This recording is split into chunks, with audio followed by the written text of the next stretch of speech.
Hi, Scott Spence here, Artistic Director of the Beck Center, with our fifth installment as we look at the five 15-minute musical world premieres that are coming up streaming from beckcenter.org.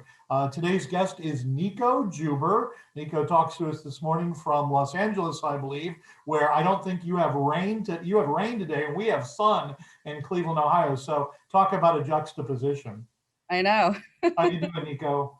Doing pretty well. How are you doing? I'm well, thank you. Nico's contribution to this festival is a 15-minute musical called Holo. And before we talk about Holo, I want Nico just to talk a little bit about her background as an artist and writer and composer. So tell us a little bit more about yourself, Nico. Sure. So I'm a LA native and I have two young kids, and I come from a family of writers and musicians. And although I had always been a writer, I had lymphoma when I was 19. And when I graduated college, I really felt that I needed to do something that would give me stability and good health benefits. This was back before Obamacare. So I kind of put all the creative pursuits aside and out of my mind. I went into high tech marketing for 15 years. I enjoyed it and was good at it, and it was creative for me. But about 2 years ago, I had a break between jobs. My kids were in school, preschool. I suddenly had time for myself for the first time, and I found myself writing musical theater, which was a brand new thing for me to do. So I jumped right in, tried to learn as much as I could about the craft of each of the elements, book, lyrics, music, and I was surprised by the response that I was getting to the full length show that I was writing, Millennials Are Killing Musicals. And that really kept me going. And winning the NAMPed competition was a huge validation that I was on the right path and finding my voice as a writer. Excellent. What a great journey. So tell us about this particular piece called Holo, Holo. Short for Yeah, something, I imagine. well, hologram. So it's set in the year 2189. And we have Ember, who's the only employee left on the last day of the Elon Musk holographic space museum before the station scrapped for parts. And so this museum was created to remember the year 2020, including COVID-19 pandemic.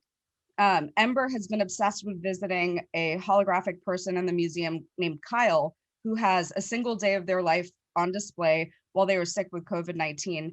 And the program resets daily. Ah, okay, interesting. And so what compelled you to write this particular piece on this particular day? So I was pretty depressed at the beginning of the pandemic. I think like many people were. I finally found this thing that I love to do, which was writing theater. And suddenly everything was on hold, what felt like indefinitely, just as I was about to see some of my work come to life for the first time. And before the innovations began popping up around virtual presentations, just like this showcase that we're doing. So when I heard about the NAMP challenge, I really wanted to channel everything that I was feeling and perhaps what other people were feeling into this piece.